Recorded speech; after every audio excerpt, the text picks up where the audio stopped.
Good morning. It's good to see all of you. Thank you so much for coming and being here for this very important press conference discussing the invasion that's happening at our southern border.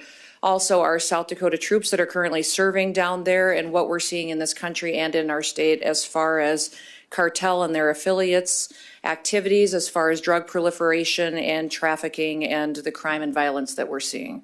I'm going to start off today by reading you some quotes from a tribal leader. This quote is, "We need our federal partners in Congress to finally step up to the plate and to help curb the drug crisis. It is happening in Indian country. A generation of our people are now born plagued by gangs and cartels, human and drug trafficking, organized crime, abuse, and murder." Now, the state of South Dakota lacks criminal jurisdiction in many ways over Indian country crimes. In reality, the sole provider of law enforcement in these areas and in areas such as the Oglala Sioux tribe is the federal government. They have a responsibility to do that.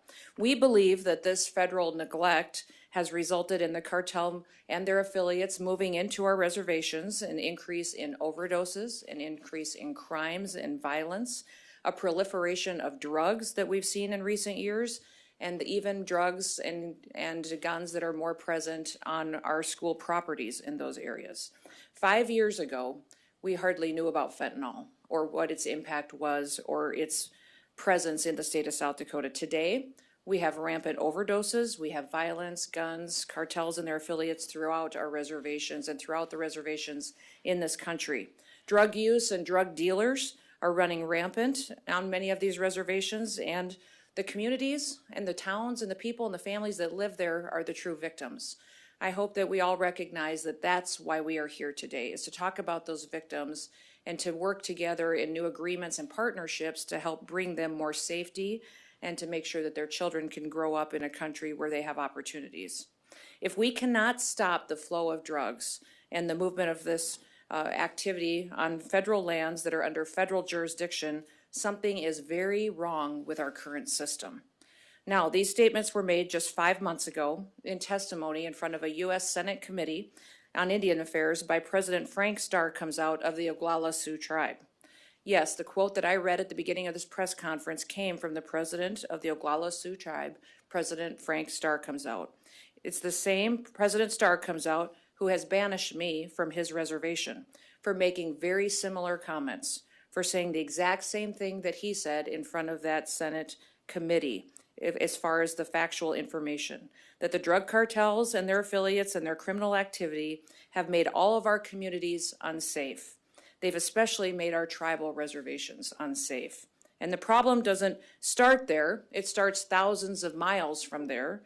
We all know that. It starts at the open border that is down along our southern border between the United States and Mexico, which has become a war zone because of the neglect of this administration, because of the neglect and the change of policies of President Biden and his administration. We have seen an infiltration of dangerous individuals, people that have come into this country that are on the known terrorist watch list, people that have been incarcerated in other countries that are perpetuating violence against others and coming into the United States of America and continuing those activities. Well, South Dakota is going to do something about it.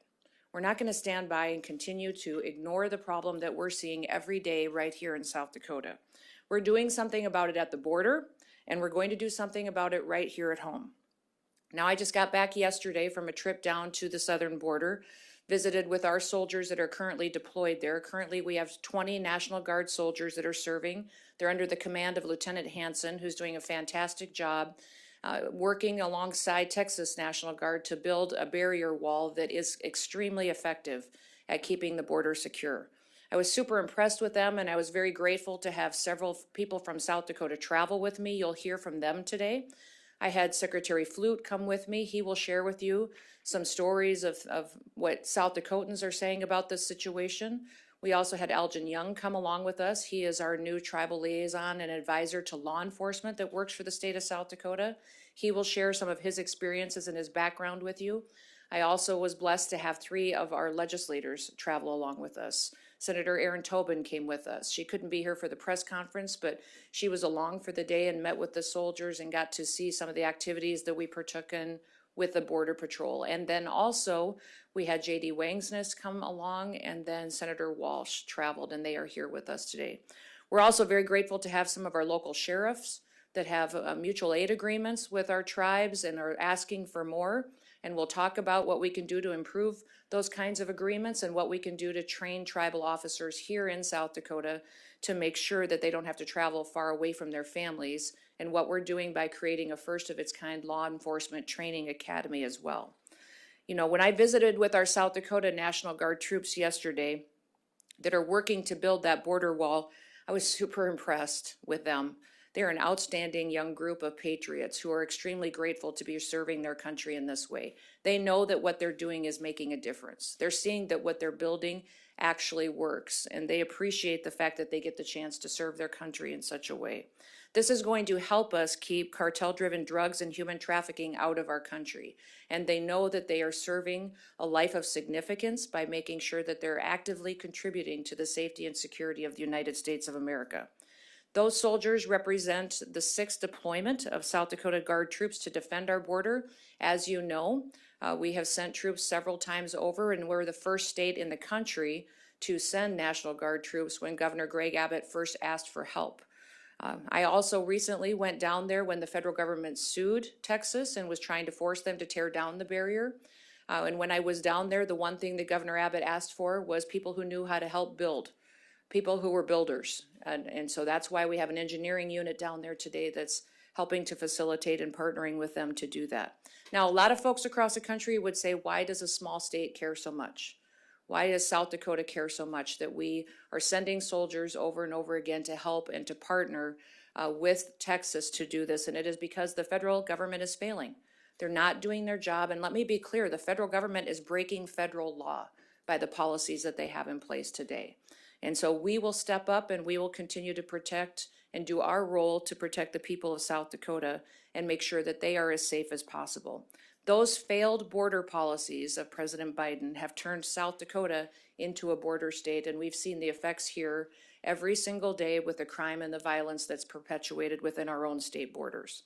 I have repeatedly reached out to all of our Native American tribes and their leaders, the tribal councils and their presidents and chairmen, and I've asked for mutual aid agreements so that we can partner together to bring law and order to their tribal areas. We also have spoken about facts that we've seen, what we've seen taking place on tribal lands, and listened to people that live in those communities and their stories and what they go through each and every day.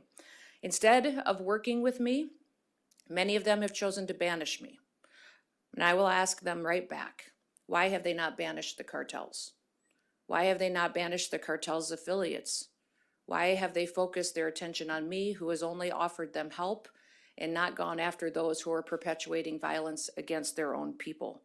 Banishing me does absolutely nothing to solve this problem.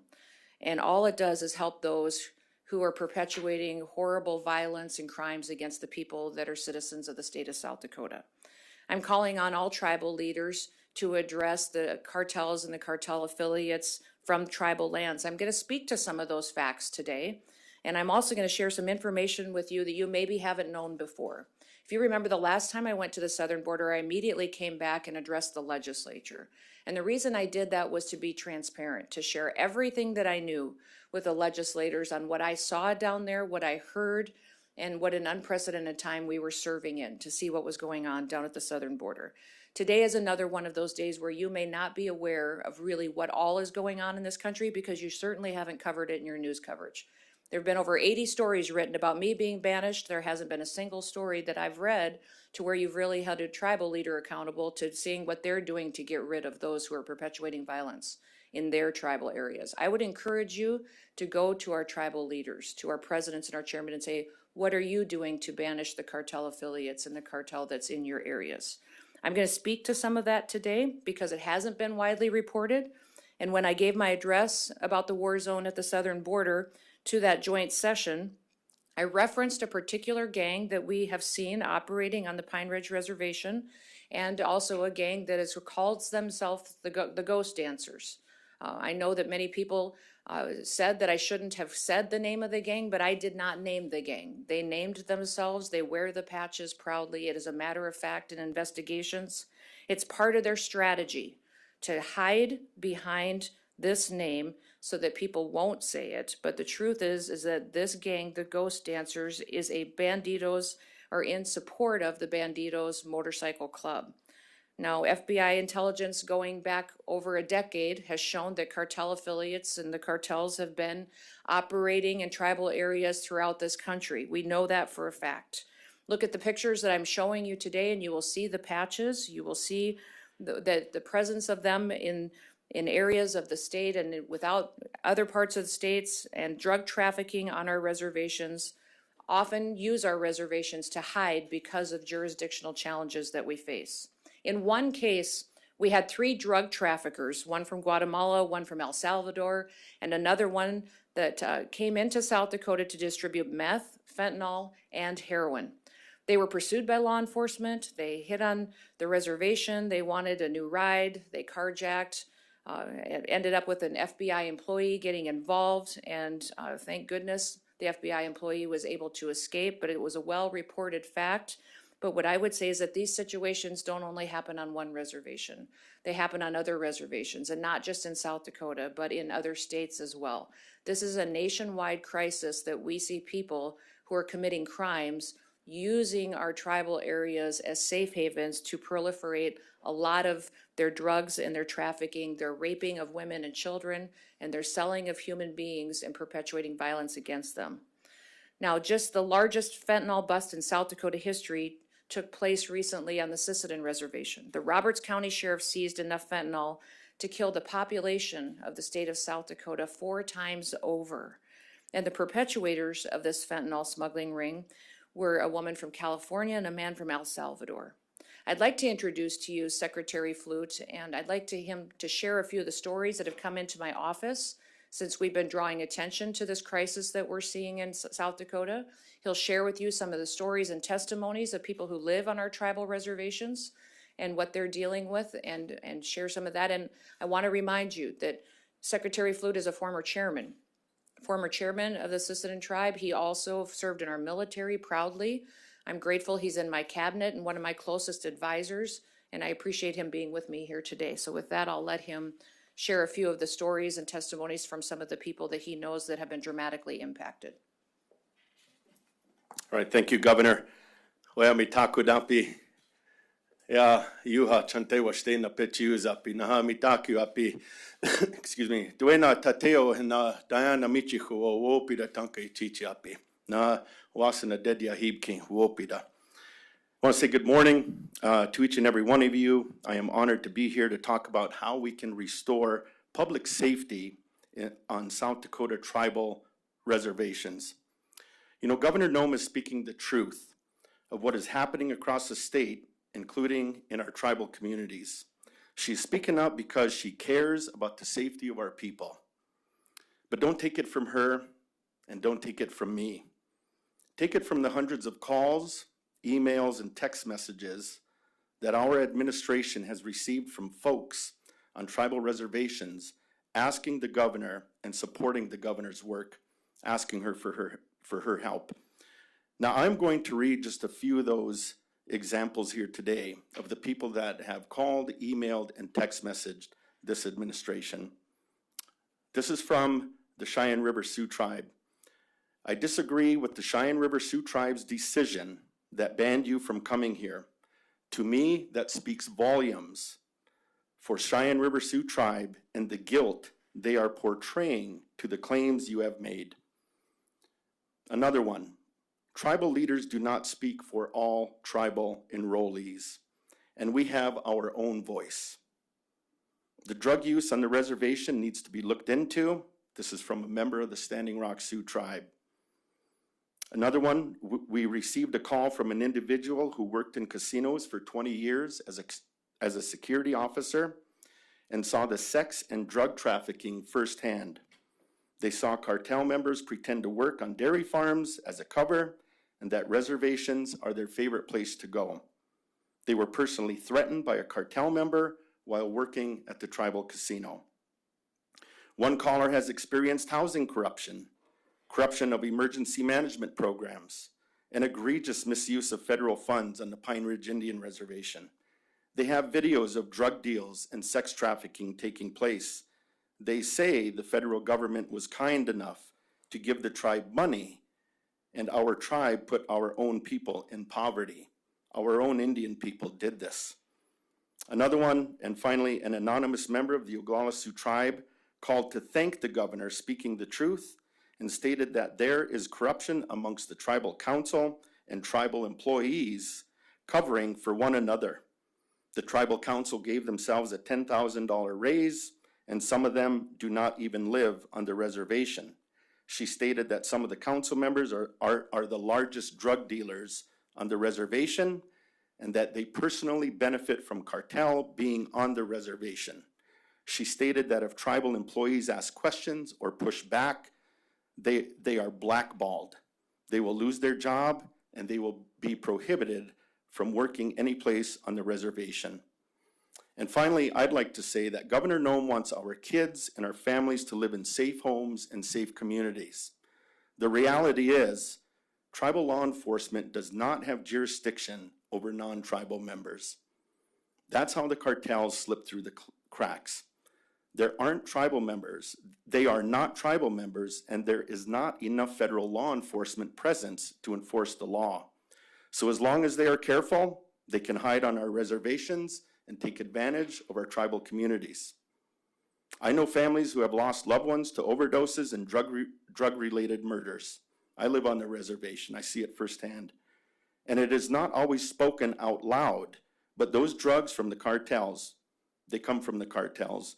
Everyone knows it, but not everyone says it. Governor Noem is trying to do something about it.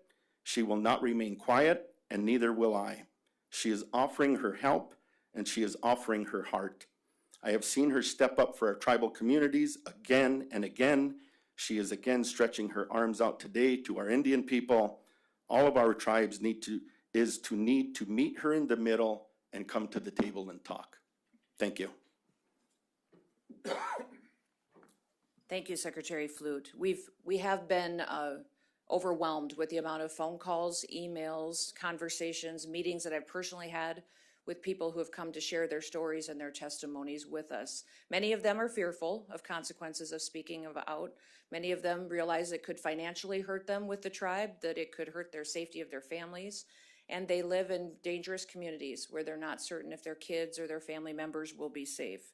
So I appreciate those who have been bold enough to come forward and to share their stories with us so we can continue to work to build new relationships with our tribes to help bring safety to these communities. The reminder is that ultimately this responsibility lies with the federal government.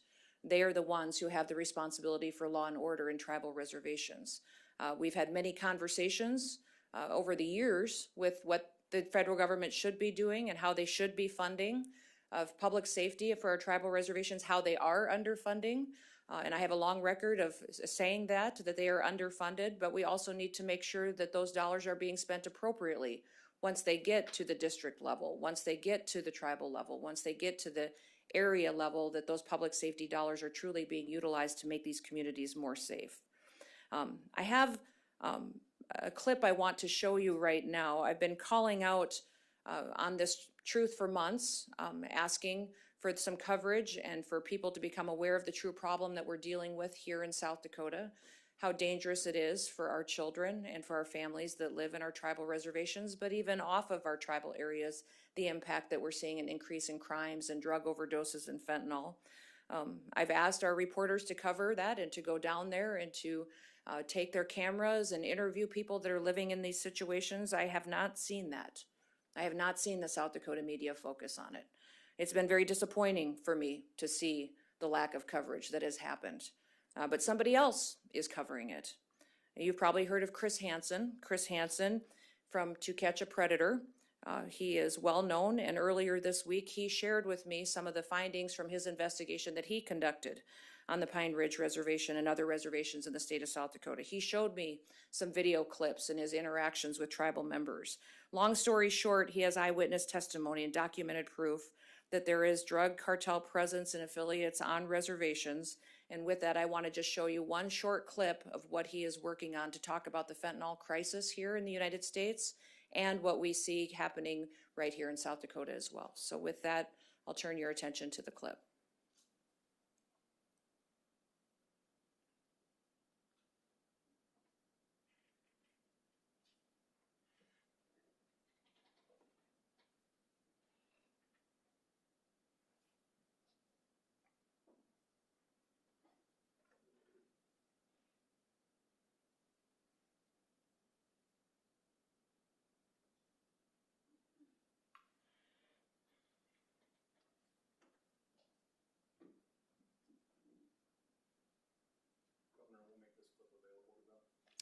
can you unplug the computer and play it, the audio in the room?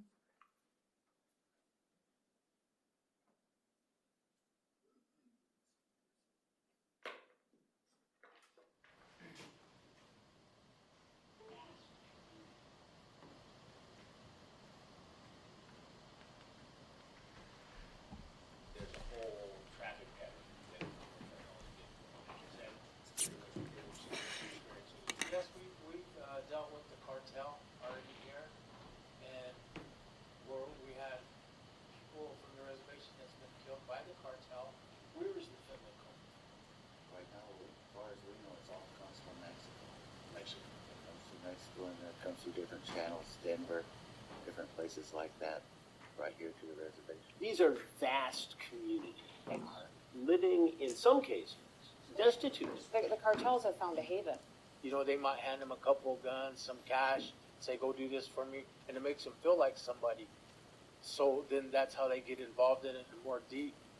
And then the next thing you know, 90% of the young people right now are doing a lot of prison time.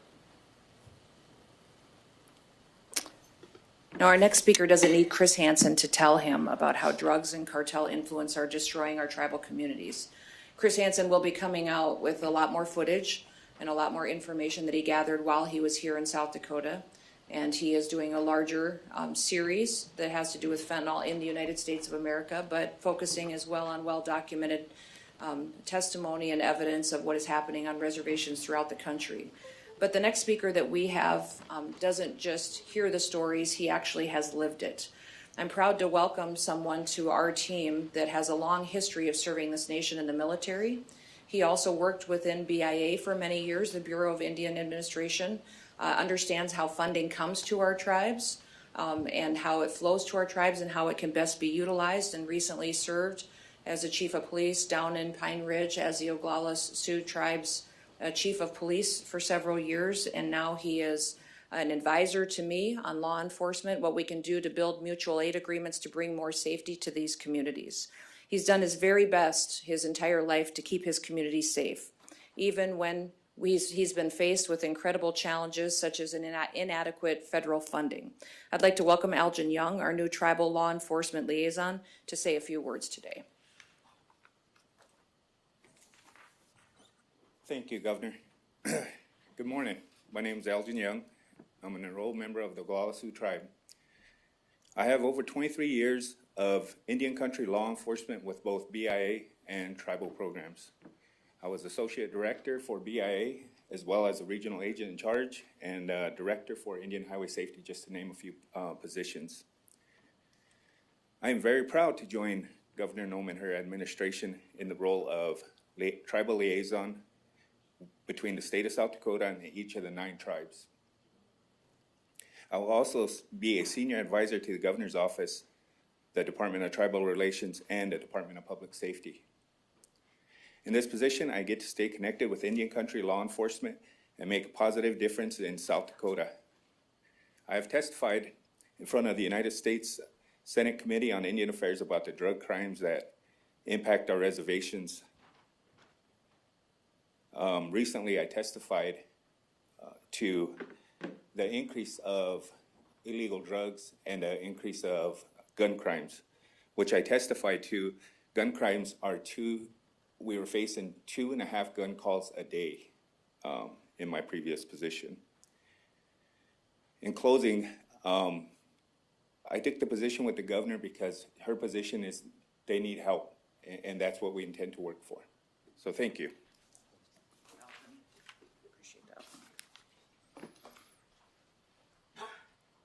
Next, I wanted to invite our legislators to come forward and to share some of their experiences. We had 3 legislators travel yesterday with us to the southern border. We spent some time with our soldiers building the barrier wall, had the chance to visit with them about that, and then also went to another location down in the Del Rio sector where that Border Patrol unit is in charge of 240 miles of the southern border. And I had the chance to go out with Secretary Flute and ride horse with them on patrol and go down to the river and spend some time covering some miles, talking about the challenges that they face every single day. What was interesting to me is that these Border Patrol officers said that no elected official that they remember has ever taken the time to go out there and actually ride a patrol with them like that before, spend that many hours with them, and to hear their stories of the true challenges that they face. They've recognized the change in policies and how that impacts the flow over the border. They also talk about the fact that now they see crossing the border the same amount of people in 1 week that they used to see happen and cross in a year. And the one thing I said, what do you wish people like me knew, and what do you need the most? And they said, what we need is timely adjudication. They need that when somebody comes into this country illegally, them to get a court date and to be processed and to be deported on a timely manner. They said when someone comes into this country that's not supposed to be here and not following federal law, they shouldn't get a court date that's 5 or 6 years into the future. That they need to have the resources from the federal government to make sure that they're able to do their jobs and that they're able to bring safety to the United States of America. So with that, I'd like to introduce Mike Walsh to come forward and share a little bit of his thoughts on what his day was like yesterday down at the southern border. Thank you, Governor. My name is Mike Walsh. I'm the District 35 State Senator, retired law enforcement and former military member, and both of those things come into play here. First, visiting with the soldiers down there, I was inspired. They are motivated, they are dedicated, and they're working very hard. It's not just what they told me, that they're happy, they're pleased to be down there. It's the levity in which they were working. It's the way they spoke. Having been around military people my entire life, I know when they're happy and when they're not. And these soldiers down there under the command of Lieutenant Hanson were doing a fantastic job, and we're happy to be there. Second, with the drug problem, I spent 6 years in narcotics. I got to see firsthand every case we worked, the devastation that it reaped on children. And that's the reality. The kids don't have a vote in this. And the amount of drugs coming across the border is staggering, not just on the reservations, but the entire state of South Dakota, including my district. This is what the governor's trying to prevent. This is what the governor's trying to solve. I got to see firsthand her dedication to what's going on down there. Because it doesn't just affect the United States, it affects South Dakota directly. And it was evident as we spoke with the Border Patrol, as we spoke with the soldiers, that they see it every day. They see the changes that have occurred in the past few years, and they're working very hard to solve that problem. These soldiers and these Border Patrol officers who are working mere feet from cartel-controlled territory are dedicated to their job. And I came away from this experience inspired to do my part to help not only the state of South Dakota, but the governor in her mission. Thank you. Next, we have J.D. Wangsness, who's going to come up and share with you some of his thoughts on the day. Good morning. Thank you for having me. Representative J.D. Wangsness, District 23. I serve on the Military and Veterans Affairs Committee, so it's important for me to go down and see what our troops are doing and how our mission is unfolding it down at the border. They're very motivated. The morale is great. They're enjoying getting their job done in a timely manner. Talking to the guardsmen and also to Border Patrol is very enlightening. There's changes being made, and they're very positive changes. We are having an impact on the border and the problems with it. So, and as far as for my district and District 23, well, I don't have a reservation on it. We border reservations. And this isn't just a reservation problem. This is a statewide problem. Earlier this week in Han County, there was an arrest with significant amount of drugs seized and illegal weapons and things like that. So we have to work together. I'm looking forward to working with Mr. Young and with Secretary Flute and finding solutions to the problems that we have with the drugs in our whole state. It's a public protection issue. We've got to take care to look out for our kids and our grandkids because it's all over. It's a big issue. I appreciate the governor inviting me along for this trip. It was very educational, and thank you very much. Thank you, JD. I appreciate that. We're going to be giving you an article as well that I think you'll be able to utilize in your reporting that is a DEA report that finds that there's cartel and cartel affiliates operating in every single state in the United States of America. It is followed up with this report that has been put out giving you facts and information that you may find helpful that shows that there is cartel activity in every single state in the United States of America, which will help you with some of the information that you need to put together stories covering what's happening here in South Dakota in our tribal areas, but also in other places and other states that are struggling with these same challenges. In fact, we've seen congressional leaders be very bold. I know I've been very outspoken as a governor as to what's happening in our tribal reservation areas. I want to remind you of my history. I've served in the state legislature before and saw some of the challenges we saw with poverty and underfunding that happened to our tribes back then. Served in Congress for 8 years and worked with our tribes to get them resources that they needed to help take better care of their communities and their people, housing dollars. I served on the state committee for the Farm Service Agency, which oversaw a lot of projects in tribal areas. Then also now as governor have said repeatedly over and over again that we wanted to partner with our tribes in new ways. We work with them on a daily basis. We sign sales tax agreements, gaming compacts. We respond in emergency situations. If there is a flood, we send in teams to help rescue. We deliver wood with our National Guard to their elders and help care for them in stormy weather. We help clear their roads. We work with them on child protective services. Our Department of Social Services interacts with our tribes every single day. There's incredible partnerships that are going on consistently with how we're responding and how we're able to serve and work with our tribes. And those are partnerships that don't always get talked about, but they happen every day with the state of South Dakota. In fact, we even were the first state, and I was the first governor to put state employees in our IHS facilities to help with caseloads and to help process paperwork, so that those cases could get referred quicker and people could get better health care that are getting health care taken care of by Indian Health Services.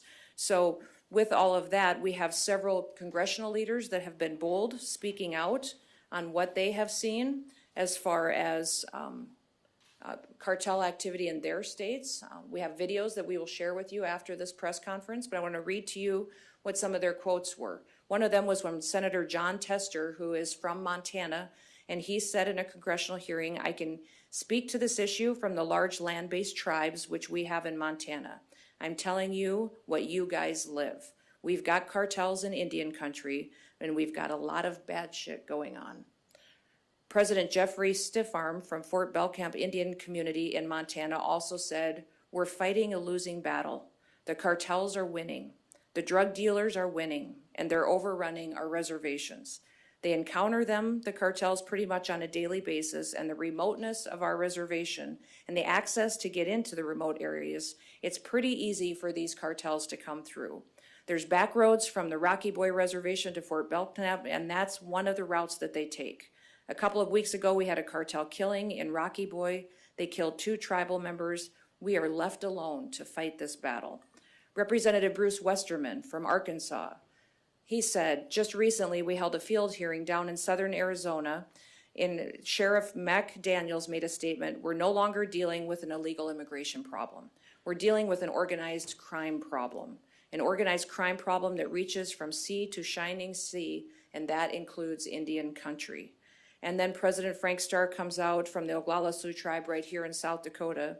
We're made in front of that U.S. Senate committee in December 20th in 2023, that we need our federal partners in Congress to finally step up to the plate and to help curb the drug crisis in Indian country. A generation of our people are now born plagued by gangs and cartels, human and drug trafficking, organized crime, abuse, and murder. Every day we see more fentanyl enter our reservation. The relationship between these drugs and child abuse and neglect, robbery, domestic violence, and gun activity is a very real problem. The state of South Dakota lacks criminal jurisdiction over Indian country crimes. Thus, in reality, the sole provider of law enforcement services to Oglala Sioux tribe is the federal government. We believe this federal neglect has resulted in the cartel moving on our reservation, an increase in overdoses, and a proliferation of guns on our school properties. These videos will all be made available to you so that you will have them for your reporting. But I also want you to know that we have heard these stories, these testimonies, and these facts from Democrats, from Republicans, and from tribal leaders, and from people who live in these communities, including those here in South Dakota and those in our neighboring states. We've heard it from our own tribal leaders here in South Dakota. They have said that they cannot do this alone, that they need partnerships, and that is what we have continuously offered, is mutual aid agreements that the state of South Dakota will participate in that will help them bring safety to their communities. We have continuously said that we will do that, even though that is not a role that the state of South Dakota typically fills. But we've done it before in different ways for short periods of time, but we are willing to step up and to do that and have offered that repeatedly. My state agencies are consistently working with our tribes to meet thousands of needs that happens in every aspect of their lives, from child welfare to emergency response, tax collection agreements. Our Governor's Office of Economic Development gave a $250,000 loan to a small grocery store in Pickstown in the Yankton Reservation. DSS collects and distributes child support to more than 2,000 different tribal court orders. Our Division of Motor Vehicles facilitated more than 2,500 driver's licenses just this last year on Pine Ridge alone. Our Game Fish and Parks conservation officers conduct joint operations with tribal COs all the time. Law enforcement mutual aid agreements will go a long ways to help restore safety and order. I'm hopeful our tribal leaders will partner with us in a new way to do that. We stand ready to help. Banishing me does not help anything. What I would ask them is, why do they not banish those who are committing the crimes in their tribal areas and partner with us to bring safety to their people? Let's fight to protect our women and our children from rape. Let's fight to protect our children and our women and our people from human trafficking. Let's bring peace and safety to communities that are overrun with drugs and with gun violence. I'm going to be very honest with all of you. I'm very disappointed in your coverage of this situation. I'm very disappointed in the fact that South Dakota is not paying attention and making sure that we're working and holding leaders accountable to doing what they can to serve people, to make sure that kids can get up in the morning and go to school safely and can come home and walk the streets and be safe at night. I'm going to continue to do my job and to continue to work together. But I also want to bring forward a couple of our sheriffs that we have with us that have worked with some of our tribes and talk about the impact that we can have with these mutual aid agreements, and also about how important it is that for the first time we believe ever a state is stepping up, like South Dakota is with our Attorney General, to create a tribal law enforcement training academy. For years, what has happened is our tribal officers and BIA officers have had to go to New Mexico for a 13-week training in order to come back and serve their communities. I have offered, and many of our tribes are taking us up on the opportunity to get trained right here in South Dakota so they don't have to leave their families for 13 weeks. They can go through an academy that we will pay for, the state of South Dakota, the Attorney General's office, free of charge to our tribes, and many of our tribes are taking advantage of that opportunity. This is something that these sheriffs have talked to me about, have asked me to do. We did it, and we are hopeful that it will be extremely successful, not just in making it easier for tribal officers to get trained and put into place to be able to operate and partner more with our tribes in those councils, but also that it'll build relationships. It'll build relationships between those instructors and other agencies that are trained here in South Dakota and improve the kind of partnerships that we need to see develop. So I'd like to ask if the sheriffs would like to come up and share a few words with us. I think that would be fantastic.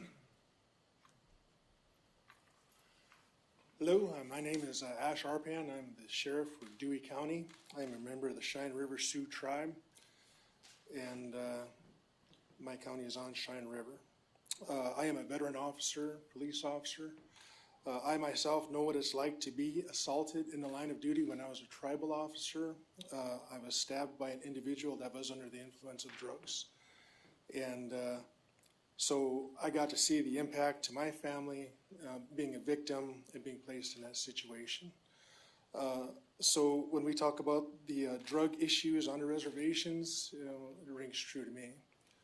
I want to see us have more solutions, and I think that the academy that the governor has initiated for tribal officers, I think is a positive step and a good step. And my hope is that in the future we can have more solutions and less focus on politics. Thank you.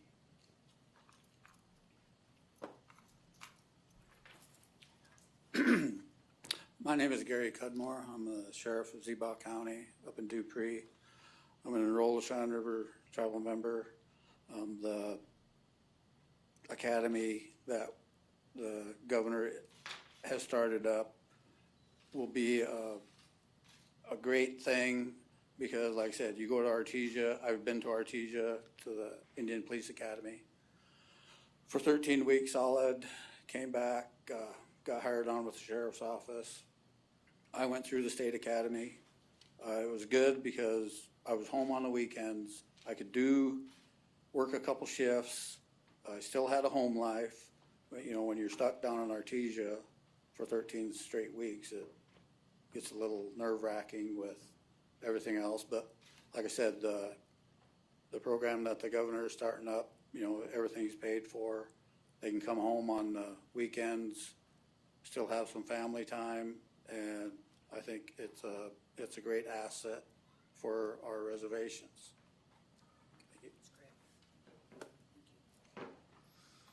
Thank you. I want to thank you all for being here today, and I appreciate your interest in this. Yesterday, when we were at the border, I was extremely grateful for the time that was spent with us with the Border Patrol, how much time they spend giving us information on what they saw at the southern border and the challenges that they face, what new policies can bring, even just what enforcement of federal law can bring, and how grateful they were for our South Dakota National Guard members that are down there. I know I want to take a minute to speak to the families of those South Dakota National Guard members. We have seen our National Guard members activated over and over again, either federally deployed or in state activation or in service to another state, and they do so because they love this country. And a country with no borders is no country at all. And that is truly what we are seeing at the southern border right now, and we have seen now that that battle and that invasion has infiltrated the state of South Dakota. That is why we are talking about this today, and that is why we are talking about how proud we are of our soldiers that are down there building this barrier wall that is working and is helping to secure and give us more safety down there and helping slow down the flow. But also we need to take some action here at home as well. We have communities that are suffering with a lot of violence, and they are suffering with drugs, and it is impacting every single community in the state. And I'm hopeful that we can get new partnerships with tribal leaders that will want to work together to enforce tribal law and to bring law and order to areas in a way that we haven't done before. So with that, I'll open it up to any questions that you may have. Lee Strubinger, SCPB. What's your plan for getting tribal governments to sign on to these mutual aid agreements? You know, I think Secretary Flute and Algin are going to be incredibly powerful. Their knowledge and understanding of what it's like to be in tribal government is wonderful. They've sat in their shoes, they've been there and seen the challenges, and I'm open to new ideas. If they want to sign an agreement that looks different than what the state has done before, I'm all ears. I've had some of the chairmen and presidents reach out and want to know what they would look like. We've had some participate in the past, but I also am hopeful that Algin will bring some new ideas. He's been in leadership in BIA, which I've never had that kind of wisdom in my office before, that understands how the formula works, how underfunded it is, and why we need to pass audits, why these tribes need to be audited, and not just at the tribal level, down at the district level, that there's some accountability there to how it's spent so that we can go to Congress and make an ask for more dollars and prove that they are underfunding our law enforcement. So that really is a strategic approach that we're using that I'm hopeful our tribal leaders will partner with us in a way that they just haven't before. And these two men come in a good way, with a good heart, recognizing that they want to help and serve their communities as well. Yes?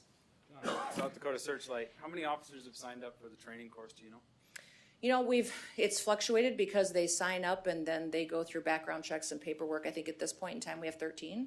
We may have 15. So they continue to have the ability to sign up. We think that's fantastic. I don't know if it's 4 or 5 different tribes that are sending tribal law enforcement officers, but we will have a full class regardless. And again, I appreciate the Attorney General partnering with us on that. When I asked him to do this and brought this idea to him after visiting with the sheriffs, that this really would be helpful in recruitment, boy, he worked hard and we made it happen, and this summer is when that will begin. I believe it'll begin June 1st. What's the date? 3rd. Okay, June 3rd. Governor Austin Goss, Dakota Scout. With the bans from a majority of the state's tribes, how do you work back from that and try to re-bridge that relationship so that you can accomplish a lot of what you've talked about today? I keep calling them. They all have my personal cell phone number. We reach out every month and send them a letter just reinforcing and send them emails and calls. I think that Secretary Flute probably hears from most of them on a weekly basis, don't you? It's phone calls, text messages. Tribal council members are very powerful in these positions. Many of these tribal councils are split. Some of the members of the tribal council want to do an agreement and some don't. And, you talk about politics, there's politics that happens at the tribal level as well. But I think Algin and his relationships will be helpful. And if they go and have those conversations, I'm willing to be creative and see what we can do to make them work. Yes. Logistically, how does it look for the U.S. Attorney's Office? Would they be involved if these tribal officers are being state certified versus federally certified? Does that create any jurisdiction legal issues as far as the arrests they make and whether the state certification qualifies them to make those federal? Well, and maybe Algin can add some more details, but BIA is partnering with us in this, so they have the ability to get the BIA training that they need here in South Dakota too as well. And then our tribal law enforcement officers have gone through our academies before, but they've had to leave for a few weeks and go down to New Mexico in order to complete it. Now they can get the entire training here as well. And Algin, if you want to add some more perspective, you sure can. Governor, I think you hit it right on the head. It's already happening, and like the sheriff's talked about, it's going to be a one-stop shop for everything. So the 2 weeks of Indian law is going to be streamlined to 2 days in this training. So it's going to work. Thank you. So it's happening, it's just being bigger now. Yep. It's happening, and they will still be tribal law enforcement officers like they've always been. They'll get their training here, but they'll also be able to get their BIA certification here in South Dakota too, which is wonderful. Many times tribal officers have had to go to New Mexico for the full 13 weeks, or if they chose to go through our academy, they at least had to go there for 2 weeks away from their families to do that. That's no longer necessary. This is the first time we believe that a state has done an academy training like this for tribal law enforcement officers and BIA officers. And we're grateful for the idea that came from our sheriffs and brought it to us. It's been discussed before in the past, but it's wonderful to see the amount of partnerships that have already happened from it and that some of the tribes are taking advantage of it. Governor. Yes, one more question. KORN News Radio. Corn, yes, go ahead. Was that JP? Thank you very much. Yes, that's Yeah, okay, go ahead, JP. Thank you very much.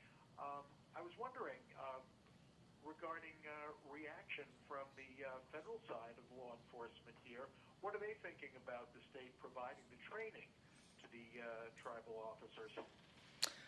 Well, I won't speak for them, I guess, but BIA has participated and has been willing to send instructors to do the BIA training here, so that's been good.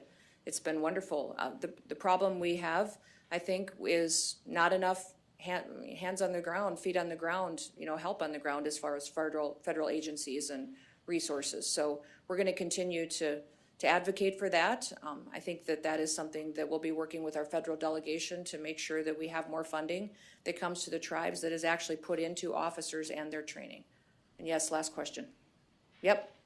Governor, what I'm hearing from you today is that cartel influence is not only a major issue on tribal land, but statewide and nationwide, right? Correct. Okay.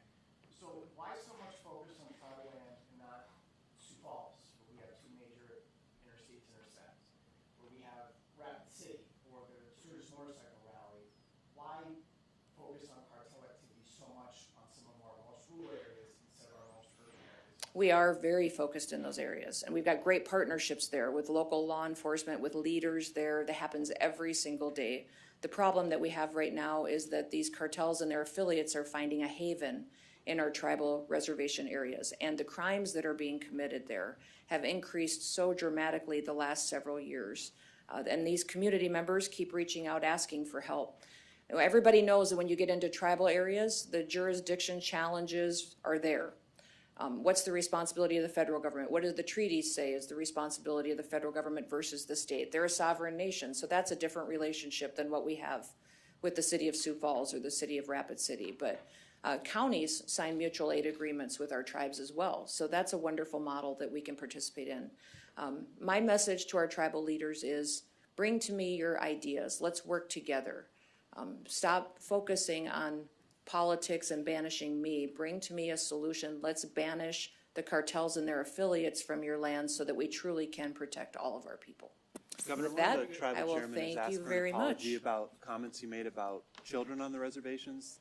Do you plan on issuing an apology about those comments that were done in March?